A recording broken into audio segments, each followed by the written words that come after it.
ನವಚೇತನ ಮಹೋತ್ಸವ ರಾಜಭವನ ಪ್ರಕೃತಿ ವಿಸ್ಫೋರ ನಕ್ಷೆಯಂತೆ ಗುರುವೈಭವ ಶತಪುತ್ರಾಲಯ ಪುಸ್ತಲ ಸೃಷ್ಟಿಗದಿಕ ಶ್ರೇಷ್ಠ ನಗರವೆಂದು ದಶ ದಿಕ್ಕುಗಳಲ್ಲಿಯೂ ಸಾರುತ್ತಿದೆ. ಇಂತಹ ಪವಿತ್ರ ಭೂಮಿಯ ಸ್ವತಂತ್ರಾಧಿಕಾರ ಪಾಂಡವರಿಂದ ಗಳಿಸಿ ಎಷ್ಟೋ ಕಾಲವಾಯಿತು. ಈಗ ಕೃಷ್ಣನನ್ನೇ ನಂಬಿಕೊಂಡಿರುವ ಪಾಂಡವರು ನಾಚಿಕೆ ಇಲ್ಲದೆ ಅಂತರಾಜ್ಯವನ್ನು ಕೇಳಿದರಂತೆ. ಅರಣ್ಯದಲ್ಲಿ ಅನಾಗರಿಕರಂತೆ ವಾಸ ಮಾಡಿಕೊಂಡಿದ್ದವರ ಅಟ್ಟಾಸ ಅದೆಷ್ಟರ ಮಟ್ಟಿಗೆ ಎತ್ತಿರುವುದೆಂಬುದನ್ನು ಸಹೋದರ ದುಶ್ಯಾಸನ ಸುಯೋಧನ, ಪಾಂಡವರಿಗೆ ನ್ಯಾಯವಾಗಿ ಬರಬೇಕಾದ ಅರ್ಧ ರಾಜ್ಯವನ್ನು ಕೊಡದೆ ಹೋದರೆ ಯುದ್ಧವು ಯುದ್ಧವಲ್ಲವೇ? ಯುದ್ಧವೇ ಯುದ್ಧ. ಅದಕ್ಕೆ ಸದಾ ಸಿದ್ಧ. ನನ್ನ ಬಳಿ 11 ಅಕ್ಷೋಹಿಣಿ ಆದ ಸೈನ್ಯವಿರುವುದು. ಅದರ ಹಿಡಿತಕ್ಕೆ ಸಿಕ್ಕಿದ ಪಾಂಡವರು ಮದಿಸಿದ ಆನೆಯ ಕಾಲಿಗೆ ಸಿಕ್ಕಿದ ಬಾಳೆಯ ಹಣ್ಣಿನಂತೆ ಸಹೋದರ ದುಶ್ಯಾಸನ, ಅಗ್ರಜ, ಪಾಂಡವರ ನಯಜ್ಞವನ್ನು ಪ್ರಾರಂಭಿಸಲು ಸರಿಯಾದ ಕರ್ಮೋಪದೇಶಕನಾರು ನಮ್ಮ ಅಂಗರಾಜನಾದ ಕರ್ಣನಿಲ್ಲವೇ? ಪೂಜ್ಯರಾದ ಭೀಷ್ಮ ದ್ರೋಣಾದಿಗಳಿರುವಲ್ಲಿ ಅವರ ಕಣ್ಮುಂದೆ ಬೆಳೆದ ನನಗೇಕೆ ಈ ವಿಚಾರ? ಚಕ್ರವರ್ತಿಗೆ ಜಯವಾಗಲಿ, ಪುರುಷೋತ್ತಮನ ದಯ ಮಾಡುತ್ತಿರುವರು. ಯಾರು ಪುರುಷೋತ್ತಮ? ಯಾರಿಗೆ ಪುರುಷೋತ್ತಮ? ಆ ಪಾಂಡವ ಮಿತ್ರನಾದ ಮೋಸಗಾರ ನೇರವಾಗಿ ನಂತರ ಮನೆಗೆ ಬಾರದೆ ರಾಜಾದಿರಾಜ ಪುರುಷ ಶ್ರೇಷ್ಠನಾದ ನಾನಿರುವಲ್ಲಿ ಆ ಗೋಪಾಲಕನು ಪುರುಷೋತ್ತಮನು ತನ್ನ ಮುತ್ತು ಬೆಳಕಿನ ಸಲುವಾಗಿ ಓರ್ವದಾಸಿ ಪುತ್ರನ ಮನೆಗೆ ಹೋದರಂತೆ ಒಂದರೆ ಬರಲಿ. ಸಹೋದರ ದುಶ್ಯಾಸನ, ಅಗ್ರಜ, ಎಲ್ಲಿ ನಮ್ಮ ಸೈನ್ಯಾಧಿಕಾರಿಗಳ ಪಟ್ಟಿಯನ್ನು ಸಿದ್ಧಪಡಿಸುವಂತೆ ಹೇಳಿದನಲ್ಲ, ಸೈನ್ಯಾಧಿಕಾರಿಗಳ ಪಟ್ಟಿಯು ಸಿದ್ಧವಿರುವುದೇ? ಸಿದ್ಧವಾಗಿರುವುದು ಹೇಳಿಕೋ. ಅದನ್ನು ಕೃಷ್ಣನು ಬಂದಾಗ ನಾನು ಅದನ್ನು ಹೇಳ್ತಿರುವೆ.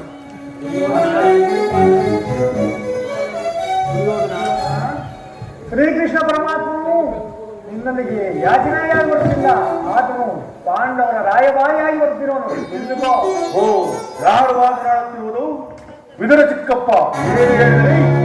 ಪಾಂಡವರಿಗೆ ನ್ಯಾಯವಾಗಿ ಅರ್ಥರಾಜ್ಯವನ್ನು ಕೊಡಬೇಕು.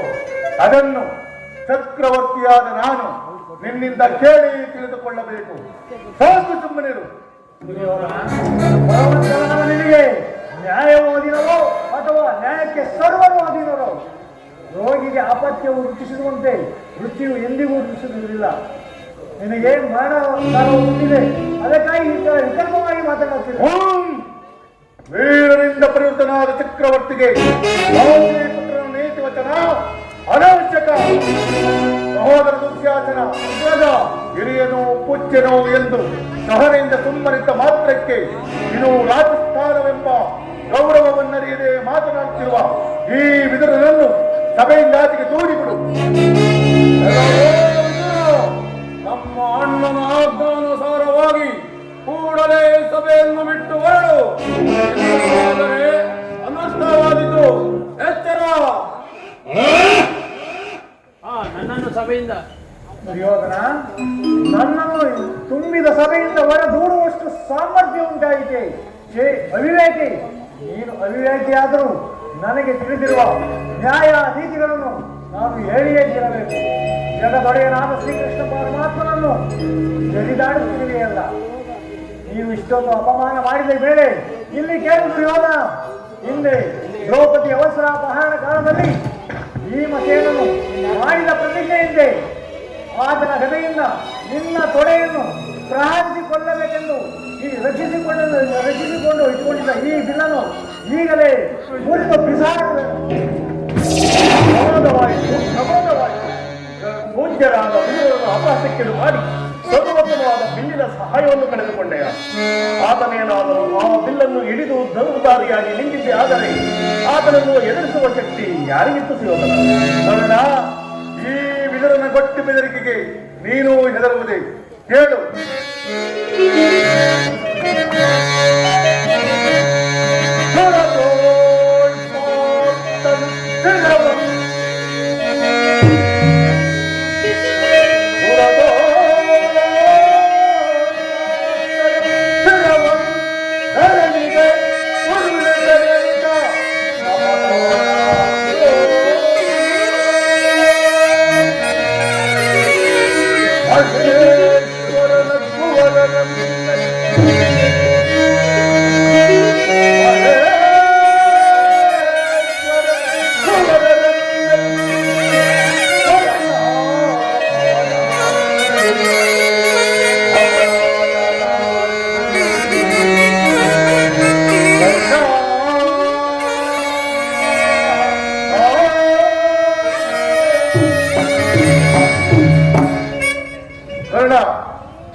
ದಶಕೋಟಿ ಖಡ್ಗಪಾಣಿಗಳು ಲಕ್ಷ ಲಕ್ಷಗಳಾಗಿ ಗದಾದಂಡ ಪ್ರವೀಣರು ಅಪೋರ ವೀರ ಶೂರ ಶಿಖಾಮಣಿಗಳಿರುವಾಗ ಇವನು ಬಿಲ್ಲು ಮುರಿದು ಪ್ರತಿಕ್ರಿಯೆ ಮಾಡಿದರೆ ಏನಾಯಿತು?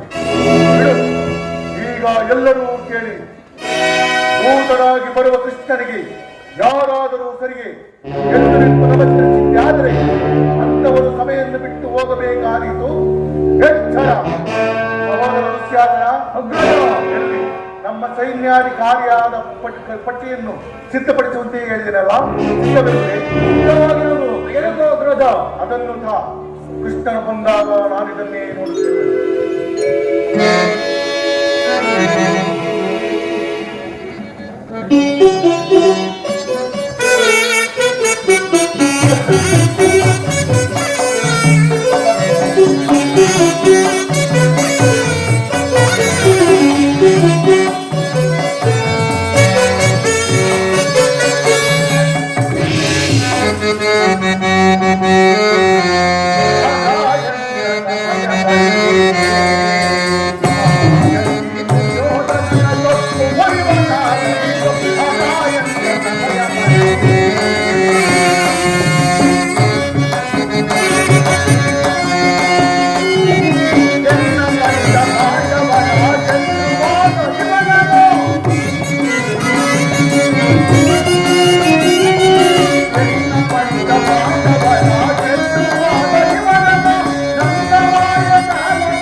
ಈತನು ತಲೆ ಎತ್ತಿ ನೋಡಿಯೂ ನೋಡುವಂತೆ ಕುಳಿತಿರುವನಲ್ಲ.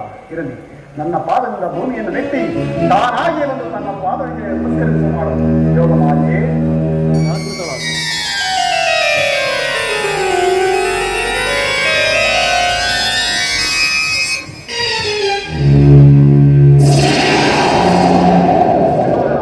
ಚಕ್ರವರ್ತಿ ಸಾರ್ವಭೌಮನಾದ ನೀನು ದೂತನಾಗಿ ಬಂದಿರುವ ನನ್ನ ಪಾದಗಳಿಗೆ ನಮಸ್ಕರಿಸುತ್ತದೆ. ಚೇಚೆ ಬೇರೆ ಸುಯೋಧನ, ನಾನೇ ನಿನ್ನ ಬಳಿಗೆ ಬರುತ್ತಿದ್ದನಲ್ಲ.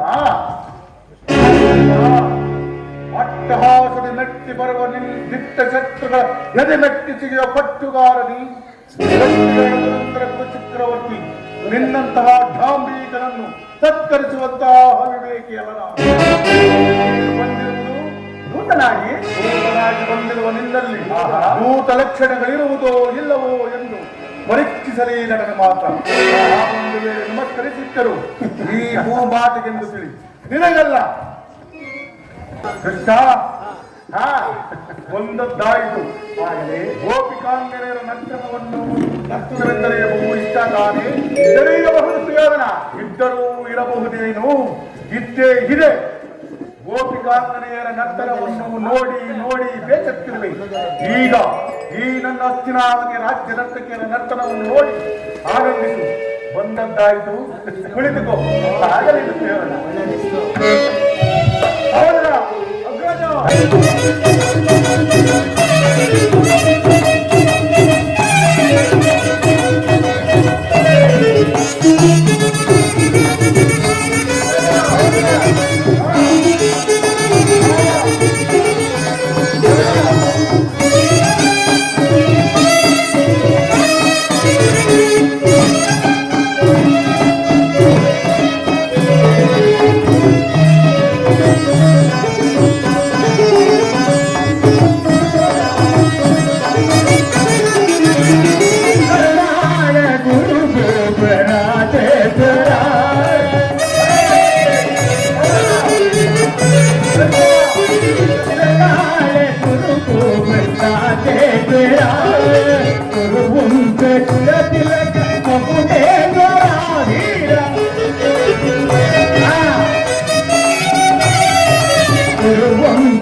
ಜಗದ ಜನರನ್ನು ಮರಳುಗೊಳಿಸ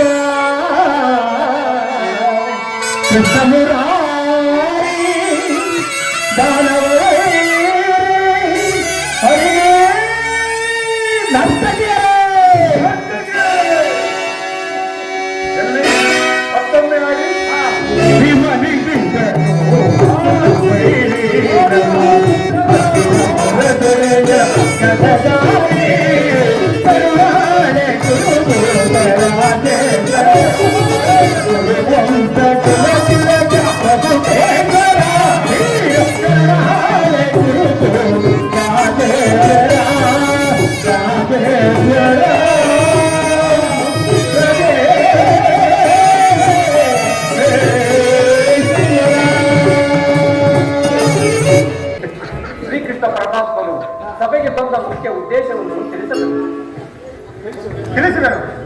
ಪರಮ ಪೂಜ್ಯರಾದ ಆಚಾರ್ಯರೇ, ಗುರುವೃದ್ಧರೇ, ಗೌರವ ಪಕ್ಷಿಯರೇ, ನಾವಿಂದು ಪಾಂಡವರ ರಾಯಭಾರಿಯಾಗಿ ಬಂದಿರುವೆ. ಅವರು ಕಳಿಸಿರುವ ಸಂದೇಶವನ್ನು ನಿಮ್ಮ ಮುಂದಿಡುವುದು ನನ್ನ ಅಭಿಮತ. ಕುರು ಪಾಂಡವರ ಭವಿಷ್ಯ ರಾಜ್ಯಕಾರ್ಯದ ವ್ಯವಸ್ಥೆಯು ಇಂದು ಇಲ್ಲಿ ನಿರ್ಣಯಿಸಲ್ಪಡಬೇಕಾಗಿದ್ದರಿಂದ ನಾನು ನಿಮ್ಮ ಮುಂದಿಡುವ ಪ್ರಶ್ನೆಗಳನ್ನು ಅನುಗ್ರಹಿಸಿ ಗಮನಿಸಿದ್ದೇನೆ. ಈ ವಿಚಾರದಲ್ಲಿ ಉಪೇಕ್ಷೆ, ಪಕ್ಷಪಾತ, ಅಸಮತ ಪ್ರಲಾಪ, ಕಾತುರ ಮುಂತಾದ ಭಾವನೆಗಳನ್ನು ತಿಳಿಸಿ ತೀರ್ಪು ನೀಡಬೇಕಾಗಿದೆ. ಹಾಗೆ ಮಾಡದೇ ಹೋದಲ್ಲಿ ಮುಂದೆ ಆಗಬಹುದಾದ ಅನರ್ಥಗಳಿಗೆಲ್ಲ ನೀವೇ ಕಾರಣ ಆಗಿದೆ. ಈಗ ನಿಮ್ಮ ಮುಂದಿರುವ ಪ್ರಶ್ನೆಯು ಸಮಗ್ರ ಭಾರತದ ರಾಜ್ಯಗಳ ಅಸ್ತಿತ್ವ ನಾಸ್ತಿತ್ವವನ್ನು ನಿರ್ಧರಿಸುವಂತಹದ್ದೆಂದು ಪವಿತ್ರವಾದ ಈ ಭಾರತೆಯನ್ನು ಶಾಂತಿ ಎಂಬ ಅಮೃತಧಾರೆಯಿಂದ ಅಭಿಷೇಕ ಮಾಡುವೆವು ಅಥವಾ ಭಯಂಕರವಾದ ರಕ್ತಧಾರೆಯಿಂದ ಆ ಮಾತೃಮೂರ್ತಿಯನ್ನು ವಹಿಸುವೆವು. ಇವೆರಡರಲ್ಲಿ ಒಂದು ಪ್ರಶ್ನೆಯು ಇಂದು ಇಲ್ಲಿ ನಿರ್ಣಯಿಸಲ್ಪಡಬೇಕಾಗಿದೆ. ಕಾಲ ಮಾಡದೆ ಮುಖ್ಯ ವಿಷಯಕ್ಕೆ ಬರುತ್ತೇನೆ. ಕಪಟ ಯುದ್ಧದಲ್ಲಿ ಪರಾಜಿತರಾದ ಮೇಲೆ ಸತ್ಯವಂತರಾದ ಪಾಂಡವರು ವನವಾಸ ಜ್ಞಾತವಾಸವನ್ನು ಮುಗಿಸಿಕೊಂಡು ಹಸ್ತಿನಾವತಿಗೆ ಹಿಂದಿರುಗಿದರು. ಈಗ ನಿಮ್ಮ ವಾಗ್ದಾನ ಹೊರಗಿದೆ. ಅವರು ನನ್ನೊಡನೆ ಈ ರೀತಿ ಸಂದೇಶವನ್ನು ತಿಳಿಸಿದರು. ನಿಮ್ಮ ಪ್ರತಿಜ್ಞೆಯಂತೆ ನಾವು ನಡೆದುಕೊಂಡೆವು. ಹಿಂದೆ ನೀವು ವಾಗ್ದಾನ ಮಾಡಿದಂತೆ ನಮಗೆ ಬರಬೇಕಾದ ರಾಜ್ಯವನ್ನು ಪುನಃ ಕೊಡಿ ಎಂದು ಕೇಳಲು ಸಭಾಸದರೇ, ಕೇಳಿದ ಪಾಂಡವರ ಈ ವಿನಯ ವಚನವನ್ನು ಅದು ಅಲ್ಲದೆ ಬಾಲ್ಯದಿಂದಲೂ ನೀವು ಅವರ ಮೇಲೆ ತೋರಿದ ದೀರ್ಘ ವೈರ್ಯವನ್ನು ಮರೆಯಲು ಪಾಂಡವರು ಸಿದ್ಧರಿದ್ದಾರೆ. ವಿಷಭೋಜನ, ಅಚ್ಚಾತುರಮನ, ಕಮಲದ್ಯೂತ ಇವೆಲ್ಲಕ್ಕಿಂತಲೂ ಮಿಗಿಲಾಗಿ ತುಂಬಿದ ರಾಜಸಭೆಯಲ್ಲಿ ದ್ರೌಪದಿಯ ಆಭರಣ ಮಂಡಿಸಿ ನಿಮ್ಮಲ್ಲಿ ಅರ್ಧ ಸರ್ವಜ್ಞಾನಿಯಾದ ನಿನಗೆ ಇದಕ್ಕಿಂತಲೂ ಹೆಚ್ಚಿಗೆ ಹೇಳುವ ಅವಶ್ಯಕತೆ ಇಲ್ಲ.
ಸಂದೇಶವನ್ನು ಸೇರಿಸಿದ್ದೇವೆ. ಪ್ರಾಜ್ಞರಾದ ವಿಚಾರಗಳನ್ನು ಕರ್ತವ್ಯಗಳನ್ನು ಪ್ರಾಜ್ಞರಾದ ನಿಮ್ಮೆಲ್ಲರಿಗೂ ಬಿಟ್ಟಿದ್ದು.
ಎಂಬುವಂಥದ್ದು ನಾನು ಹೆಚ್ಚಿಗೆಯನ್ನು ಕೇಳಲಾರೆ.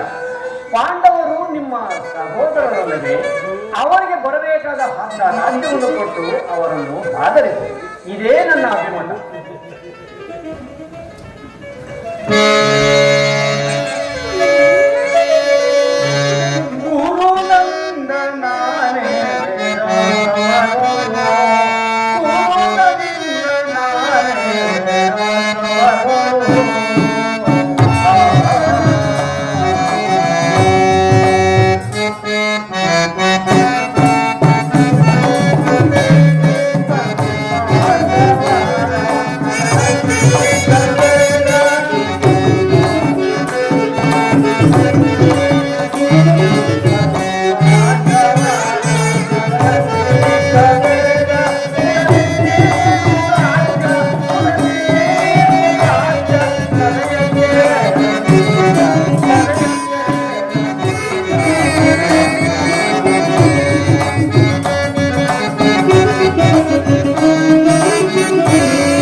ಶ್ರೀಕೃಷ್ಣನ ಸಂದೇಶವು ಪಿತಾಮಹನ ಉದ್ದೇಶವು ನನ್ನ ಆದೇಶವು ಒಂದೇ ಆಗಿದೆ. ಇನ್ನಾದರೂ ಯುದ್ಧ ಚಿಂತೆಯನ್ನು ಬಿಟ್ಟು ವೃತ್ತರಾದಂದಿನ ಜನನಿ ಜನಕರಿಗೆ ಸಂತೋಷವನ್ನು ಉಂಟು ಮಾಡು. ದುರ್ವಾದಿಗೆ ಕಿವಿಗೊಡಬೇಡ. ಪಾಂಡವರು ನಿಮಗೆ ಸೋದರರಲ್ಲವೇ? ಅವರಿಗೆ ಅದ ರಾಜ್ಯವನ್ನು ಕೊಟ್ಟು ಸುಖವಾಗಿ ಬಾಳು. ವತ್ಸ ದುರ್ಯೋಧನ ಇದೇ ನನ್ನ ಅಭಿಪ್ರಾಯ, ಇದೇ ನನ್ನ ಅಭಿಮತ. ದುರ್ಯೋಧನ ದುಡುಕಬೇಡ. ಯಾವುದು ಮಾತನಾಡುತ್ತಿರುವುದು? ದಾಸಿ ಪುತ್ರ ಏನೇ ಹೇಳಿದೆ ನನಗೆ ಉಪದೇಶ ಮಾಡುವುದರಲ್ಲಿ ನೀವು ಒಬ್ಬರು. ಚಿಕ್ಕಪ್ಪ ಕಡಲ ನೀರನ್ನು ಶೋಧಿಸಲು ಮುನ್ನಡೆದರೆ ತಕ್ಕ ಫಲವೇನು ಗೊತ್ತೇ? ಕೃಷ್ಣ ರವಿಮಂಡಲ ಬೋರ್ಗರಿಸಿ ಅಡೇನೇ ನಿಮ್ಮ ಅರಣ್ಯ ರೋದನ. ಬಹುದು ದುರ್ಯೋಧನ ನನ್ನದು ಅರಣ್ಯ ರೋದನವೇ. ಎಡವರನ್ನು ನೋಡಿದಾಗ ಬುದ್ಧಿ ಹೇಳುವುದು ನಮ್ಮಂತ ಹಿರಿಯರ ಕರ್ತವ್ಯ. ಆದರೂ ಈಗಲಾದರೂ ತಿದ್ದಿಕೊಂಡು ಭೀಷ್ಮ ದ್ರೋಣಾದಿಗಳು ಹೇಳಿದಂತೆ, ಶ್ರೀಕೃಷ್ಣ ಪರಮಾತ್ಮನು ಹೇಳಿದಂತೆ ಪಾಂಡವರಿಗೆ ನಿನ್ನ ಇಚ್ಛೆ ಇದ್ದಷ್ಟು ಭೂಮಿಯನ್ನು ಕೊಡು. ಇದು ನನ್ನ ಅಭಿಮತ. ಚಿಕ್ಕಪ್ಪ ಕಡಲ ನೀರನ್ನು ಶೋಧಿಸಲು ಮುನ್ನಡೆದರೆ ತಕ್ಕ ಫಲವೇನು ಗೊತ್ತೇ? ಕೃಷ್ಣ ರವಿಮಂಡಲ ಬೋರ್ಗರಿಸಿ ಸದೋದ್ದೇವಕವಾಗಿ ದಿಕ್ಕುಗಳಪ್ಪರಿಸಲಿ. ಅಧೋಗದ ಪುಸ್ತಕ ಕಂಡ ಮಾತ್ರ ಭರತ ಕಂಡ ಸಿಡಿದು ಮರಳು ಮಾತುಗಳಿಗೆ ಒಡಂಬಡುವ ಬುದ್ಧಿಹೀನನು ಮಾತ್ರ ಈ ದುರ್ಯೋಧನ ಅಲ್ಲ. ಶುದ್ಧ ಕ್ಷತ್ರಿಯನ ರಕ್ತವೇ ಸ್ವಾಭಿಮಾನತೆಯ ಶೂನ್ಯತೆಯ ಹೊಳಪು ನೀರಲ್ಲ. ದುರ್ಯೋಧನ ಇಷ್ಟೊಂದು ಅವಮಾನವೇ? ಇದು ನಿನ್ನ ದುರಾಗ್ರಹದ, ದುರಹಂಕಾರದ, ದುಸ್ಸವಾದ, ದುರಾಶಯರ ದುರಾಭಿಮಾನ. ವಿಚಾರ ಮಾಡು ಕೌರವೇಶ್ವರ. ಕೃಷ್ಣ ಹಾಗು ಮಾಡು ನಿನ್ನ ವಂಪಟತ್ವ. ಏನಿದೆ ನಮ್ಮದು ದುರಾಗ್ರಹದ, ದುಸ್ಸಹವಾದದ ಕೇಳು ಕೃಷ್ಣ. ಈ ಕೌರವರನ್ನೇ ಸದೆಬಡೆಯಬೇಕೆಂದನಲ್ಲವೇ ನಿನ್ನ ಹೊಟ್ಟೆ ಪಾಪ ಭೀಮ. ಅದು ದುರಾಗ್ರಹ. ಲೋಕೈಕ ವೀರರಾದ ಈ ನನ್ನ ಮೆಟ್ಟ ಕರ್ಣನನ್ನು ಒಲಿಸಬೇಕೆಂದರೆ ಮಾತ್ರ ಅರ್ಜುನ ಅದು ದುರಹಂಕಾರ. ಅಭಿಮಾನ ಶೂನ್ಯತೆಯಿಂದ ನಿನ್ನಂತಹ ಕಪಟಿಯ ಸ್ನೇಹವನ್ನು ಮಾಡಿ ನಿನ್ನನ್ನೇ ದೇವರು ಎಂದು ಆರಾಧಿಸುತ್ತಿರುವರಲ್ಲವೇ ಆ ನೀತಿಗೆಟ್ಟ ಪಾಂಡವರು. ಅದು ದುಸ್ಸಹವಾಸ. ದುರ್ಯೋಧನ ದುಶ್ಯಾಸನವನ್ನು ಪುಡಿಗೈದು ಈ ಭರತ ಖಂಡದಲ್ಲಿ ತಮ್ಮ ಧ್ವಜಪುಟೋಕೆಯನ್ನು ಆರಿಸಬೇಕೆಂದು ಹಗಲು ಬೆರೆತು ಕಾಯುತ್ತಿರುವರಲ್ಲವೇ ಆ ಪಕ್ಷ ಪಾಂಡವರು. ಅದು ದುರಾಶೆಯ. ನಾವೇ ಸಮರ್ಥರು, ನಾವೇ ಜಯಶೀಲರು, ನಾವೇ ಪ್ರತಾಪ ಸಿಂಹರೆಂದು ಹೆಮ್ಮೆಗೊಳ್ಳುತ್ತಿರುವರಲ್ಲವೇ ಆ ನಿನ್ನ ನೀತಿಗೆಟ್ಟ ಪಾಂಡವರು. ಅದು ದುರಾಭಿಮಾನ. ಗೆಜ್ಜೇರು ಕೃಷ್ಣ, ನಿಮ್ಮವರ ಪರಾಕ್ರಮವನ್ನು ಹೇಳಿದೆಯಲ್ಲವಲ್ಲಿ, ಈಗ ನಮ್ಮವರ ಪರಿಶ್ರಮಗಳನ್ನು ಕೇಳು.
ಸಮರವೀರನನ್ನೇ ಕೊಚ್ಚಿ ಹಾಕಬಲ್ಲ ಆಚಾರ್ಯ ದ್ರೋಣಾಚಾರ್ಯರು ಸಾಮಾನ್ಯರು.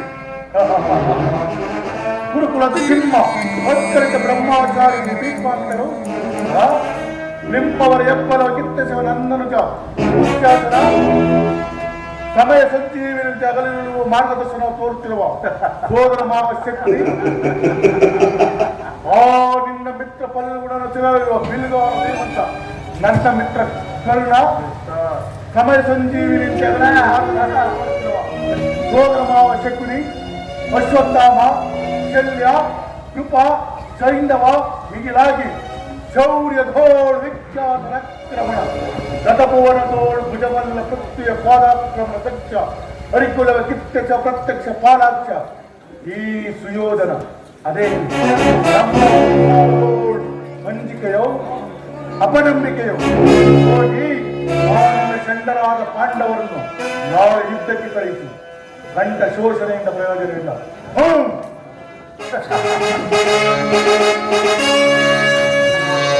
ದುರ್ಯೋಧನ, ನೀನಾಗೆ ಅವರ ರಾಜ್ಯವನ್ನು ಕೊಡದೆ ಹೋದರೆ ಎಲ್ಲವನ್ನು ಅವರೇ ಅಪಹರಿಸುವರಯ್ಯ. ಅಪಹರಿಸುವುದಕ್ಕೆ ಗೋಪಿಕಾಂಗಿರಿಯರ ಮನೆಯ ಮುತ್ತೆ ಬೆಣ್ಣೆ ಮುತ್ತೆಗಳೆಲ್ಲವೋ ಕೃಷ್ಣ. ಅಣ್ಣನ ಮಾತುಗಳೆಲ್ಲವೂ ನನಗೆ ಒಪ್ಪಿತು. ಈ ಗುರು ಸಹೋದರ ಹೃದಯದಲ್ಲಿ ಪ್ರಜ್ವಲಿಸುತ್ತಿರುವ ಕೋರ್ಮಾಜ್ವಾಲೆಯು ಇಂತಹ ಯುದ್ಧ ಬಿರು ಮಾತುಗಳಿಂದ ಶಾಂತವಾಗುವುದಿಲ್ಲ ಕೃಷ್ಣ, ಶಾಂತವಾಗುವುದಿಲ್ಲ.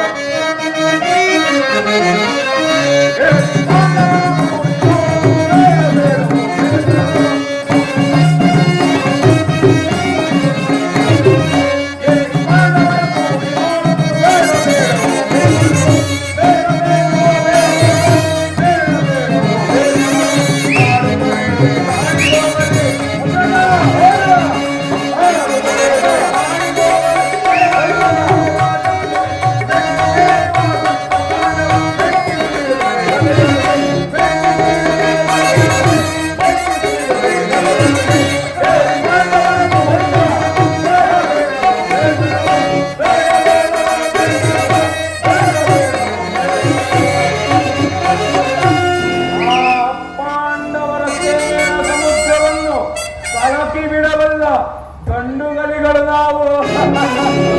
ಆ ಪುಂಡ ಭೀಮನ ರುಂಡವನ್ನು ಚಂಡಾಗಲು ಈ ದುಶ್ಯಾಸನ ಸದಾ ಸನ್ನದ್ಧವಾಗಿರುವನು.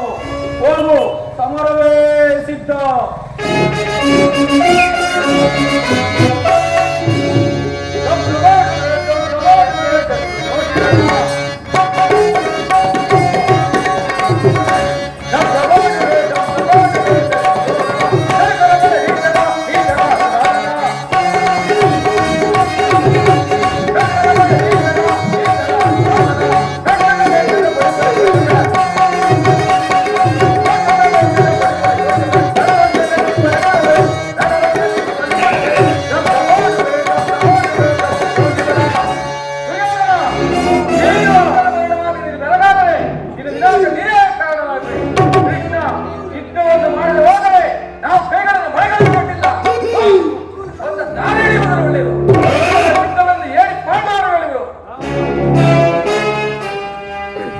ದುರ್ಯೋಧನ ದುಶ್ಯಾಸನ ಅಭಿಮತವೇ ನನ್ನ ಅಭಿಮತ. ಆ ನನ್ನ ಕಡುವೈರಿ ಅರ್ಜುನನ ಮೇಲೆ ನನ್ನ ಹಾಗೆ ತೀರದವರದಾಗಿ ಈ ರಾಧೆ ನನಗೆ ದುಷ್ಟಾನವನ್ನು ರುಚಿಸುವುದಿಲ್ಲ ಕೃಷ್ಣ. ಸಂಧಿಯ ಅಂತಿಮ ಕಾಲದಲ್ಲಿ ಶಾಂತಿಯನ್ನು ಬಯಸುವುದು ಇಂತಹ ವೃದ್ಧರಿಗೆ ಸ್ವಾಭಾವಿಕವಾದದ್ದು, ನನ್ನಂತಹ ಕ್ಷತ್ರಿಯ ವೀರರಿಗಲ್ಲ. ಕರ್ಣ, ನೀನು ಸಹ ಅವರಂತೆಯೇ ಮಾತನಾಡುತ್ತಿರುವೆಯ. ಅರ್ಜುನನ ಮೇಲೆ ವಹಿಸಿದ್ದಕ್ಕಾಗಿ ಇಡೀ ಕ್ಷತ್ರಿಯ ರಾಜನನ್ನು ಬಡಿಸುವುದು ಹೇಳುತ್ತಿರುವೆಯ. ಇದು ನಿನ್ನ ಧರ್ಮವೇ ಕರ್ಣ. ನಿನ್ನ ಬಾಯಿಯಿಂದ ಧರ್ಮದ ನುಡಿಗೆ ಸಾಧನೆಗಾಗಿ ಆತ ರಾಜ್ಯದ ನೆಪವೇ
ಅರ್ಜುನನ ಮೇಲಿನ ಪಕ್ಷಪಾತ ಬುದ್ಧಿಯಿಂದ ಅರ್ಧ ರಾಜ್ಯಕ್ಕೆ ಬಂದಿರವೆಯಲ್ಲ.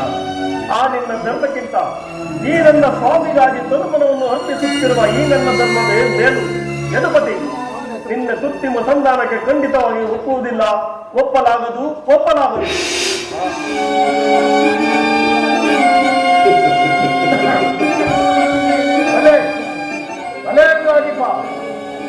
ನಿನ್ನ ಧರ್ಮದ ಬೆಳವಣಿಗೆಗಳಿಂದ ಯಾದವಾಗ್ರಣಿಯ ಕಂಠ ಬಿಗಿದಂತಾಯಿತು.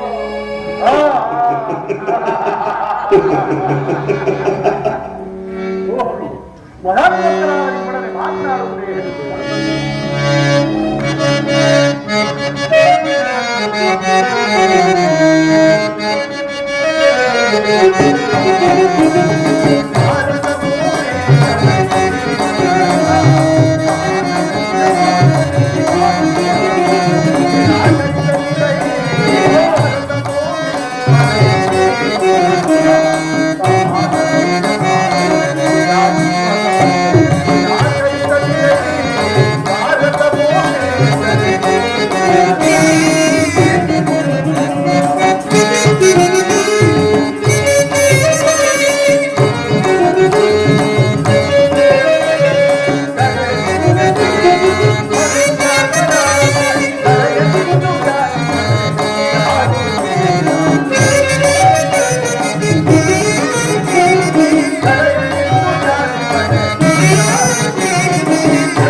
ನಿನ್ನೊಬ್ಬನ ಸಲವಾಗಿ ಇಡೀ ಕುಟುಂಬವನ್ನು ಧ್ವಂಸ ಮಾಡುವ ಹೇಗೆ?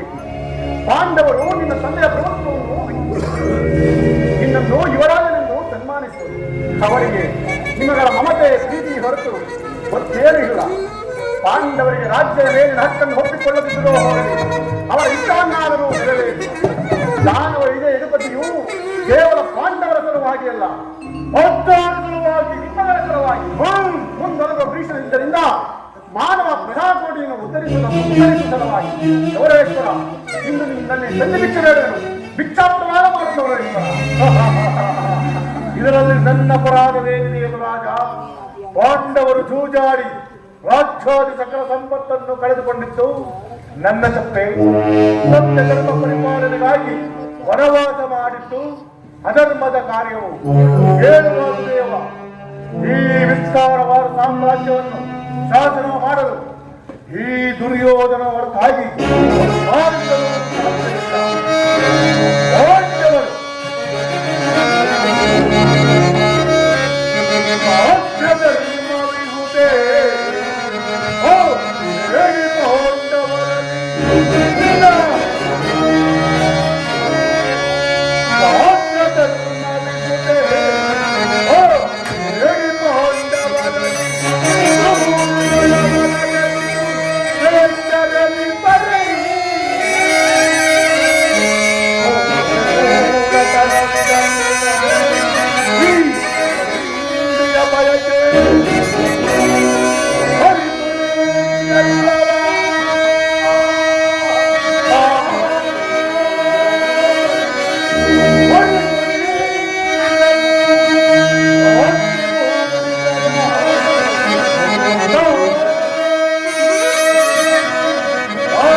ಅವರಿಗೆ ಯೋಗ್ಯವಾದ ಜೀವನ ಸತ್ಯ ಧರ್ಮ ಬೀರುಗಳಾದ ಅವರ ಕೈಯಲ್ಲಿ ಈ ವಿಪುಲವಾದ ಸಾಮ್ರಾಜ್ಯವನ್ನು ಒಪ್ಪಿಸುವ ಅಪಮಾನ ನನ್ನಿಂದಾಗದು. ಯುದ್ಧದ ಭಯವನ್ನು ಹೊಂದಿರುವ ಜನಾಂಗನ ಯುದ್ಧ ಕ್ಷತ್ರಿಯನ ಆತ್ಮ ಕಾಮ ಮೋಕ್ಷ ಜೀವನದ ಯುದ್ಧದ ಸಲುವಾಗಿ ಕ್ಷತ್ರಿಯನೆಂದಿಗೂ ಭಯಪಡುವುದಿಲ್ಲ, ಭಯಪಡಲಾಗದು. ದುರ್ಯೋಧನ, ನಿನ್ನ ಅಭಿಷ್ಟವು ಯುದ್ಧವಾದರೆ ಅಗತ್ಯವಾಗಿ ಅರಣ್ಯವನ್ನು. ಇದು ನಿನ್ನ ಯುದ್ಧವಲ್ಲ, ಭಯಂಕರ ಆತ್ಮಹತ್ಯೆ, ಪಾಪಾಶಯ, ಹುಡುಕುವ ಕಲಂಕ ಸ್ವರೂಪನಿ. ನಿನ್ನ ಅಪರಾಧಗಳನ್ನು ಏನೆಂದು ಕೇಳಿದೆ? ಪಾಂಡವರ ಸಂಪತ್ತನ್ನು ನೋಡಿ ಕರೆಸಿದ ನೀನು ಈ ಶಕುನಿಯ ಸಲಹೆಯಂತೆ ಕಪಡದೋದ ಕೆಳಗೆ ಮಾಡಿದ ಸಹೋದರ ಪತ್ನಿಯನ್ನು ರಾಜ್ಯದ ಎಳೆತರಿಸಿ ನೀನು ಮಾಡಿದ ಅವಾಚ್ಯ ಅಪರಾಧವು ಅನಂತ ಕಾಲವು ಪ್ರಳಯ ಧೂಮಕೇತುವಂತೆ ನಿನ್ನ ನೀಚ ಶಕ್ತಿಯನ್ನು ಹಿಂಬಾಲಿಸಲೆಂದು ಮರೆಯಬೇಡ. ಸ್ನೇಹಶೀಲರು ಬಂಧುಗಳಲ್ಲಿ ಜಗನ್ಯವಾದ ರಾಕ್ಷಸ ಬುದ್ಧಿಯನ್ನೇ ತೋರಿ ವಾರಣಾವರದ ಅರಗಿನ ಮನೆ, ಏಕಚಕ್ರದಲ್ಲಿ ಗುಂಪಿಗಾದ ಬಂದ, ವಿಷಪ್ರಾಶಾನ, ಸರ್ಪ ಬಂದ, ಇವೆಲ್ಲವನ್ನೂ ಮರೆತೆಯ. ಭೀಷ್ಮ ದ್ರೋಣ ಗುರುಜನರ ಮಾತನ್ನು ನಿರಾಕರಿಸಿ ಅನ್ಯಾಯಾತ್ರೆಗಳ ಪ್ರವೃತ್ತನಾದ ನಿನಗೆ ಶಾಂತಿಯು ಶ್ರೇಷ್ಠವು ಎಂದಿಗೂ ಲಭಿಸುವುದಿಲ್ಲ. ಅದು ನಿನ್ನ ಪ್ರೇಮೆ. ಸರಿ ಕಟ್ಟ ಕಡೆಯಾಗಿ ಗಾಳಿ ಕಟ್ಟಬೇಕೆಂದು ಪಟ್ಟಿಡಿದ ಕೆತ್ತಿದ ವೀರ ಕಟ್ಟಾಡು ಈ ಕೌರವೇಶ್ವರನನ್ನು ಕೆಳಕಿ ಕೇಕೆ ಹಾಕಿದಕ್ಕಳಲ್ಲ.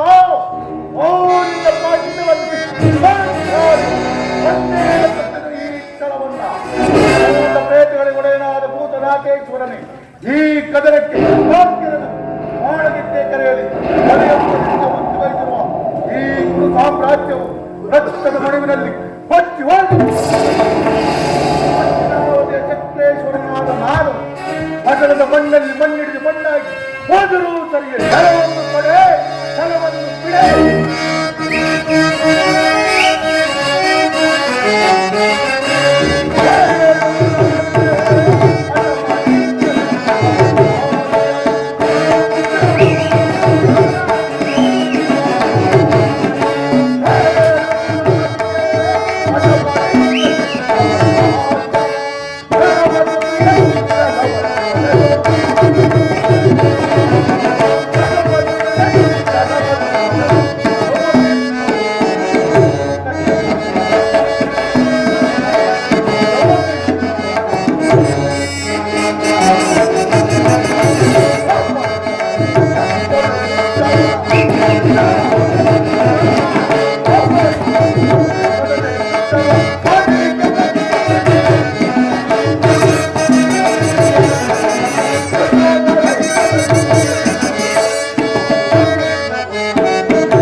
ಆದರೆ ಅದು ದೊರಕುವುದು ರಣಾಂಗಣದಲ್ಲಿ,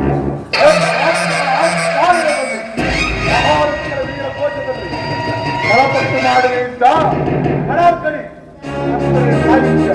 ಬದುಕಿದರೆ ಸಾಮ್ರಾಜ್ಯ ಬಲ್ಲ. ಇದೆಲ್ಲವನ್ನು ಕೇಳಿದೆಯಲ್ಲ, ನಿಂತಿರುವೆಲ್ಲ ಇಲ್ಲಿಂದ ಅಲ್ಲ.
ಅಕ್ಷಮ್ಯ ಅಪರಾಧ. ಅಪರಾಧಕ್ಕೆ ಶಿಕ್ಷೆ ಅದನ್ನು ತಾವೇ ನಿರ್ಣಯಿಸಬೇಕು. ಅವರನ್ನು ಯಾರು ನಿರ್ಣಯಿಸಬೇಕಾಗಿಲ್ಲ. ನಾನಾಗಲೇ ನಿರ್ಣಯಿಸಿ ಮುಖ್ಯ ಸಲಹೆಯಿತ್ತಿರುವೆನು. ಯಾರಿಗೋ ಭಕ್ತರಿಗೆ, ಸಾರ್ವಭೌಮನಿಗೆ. ಕೃಷ್ಣ ನಿನ್ನನ್ನು ಉಚಿತ ರೀತಿಯಿಂದ ಬೀಳ್ಕೊಡಬೇಕೆಂದು ನಮ್ಮ ಸೋದರ ಮಾವ ಸಿಂಗಿನಿಯವರು ನನಗಾಗಲೇ ಮುಖ್ಯ ಕರೆಯುತ್ತಿದ್ದಾರೆ. ನಿಮ್ಮ ಸೋದರ ಮಾವನ ಸಲಹೆಯ ಮೇಲೆ ಅದು ಅದ್ಭುತವಾಗಿಯೇ ಇರಬೇಕು. ಹೌದೌದು, ಅದ್ಭುತ ರಾಯಭಾರಕ್ಕೆ ಅದ್ಭುತ ಸತ್ಕಾರವೇ. ಹಾಗಾಗಿ ನಾನು ಅದ್ಭುತ ಕಾರಣವಾಗಿ ಸ್ವೀಕರಿಸುವೆನು. ಸ್ವೀಕರಿಸು ಸೋದರ ದುಶ್ಯಾಸನ. ಉಗ್ರಜ, ಬಂಧಿಸು ಕೃಷ್ಣನನ್ನು. ಯಾರನ್ನು ಬಂಧಿಸುವಿರೋ ಮಂದಮತಿಗಳಿಲ್ಲ.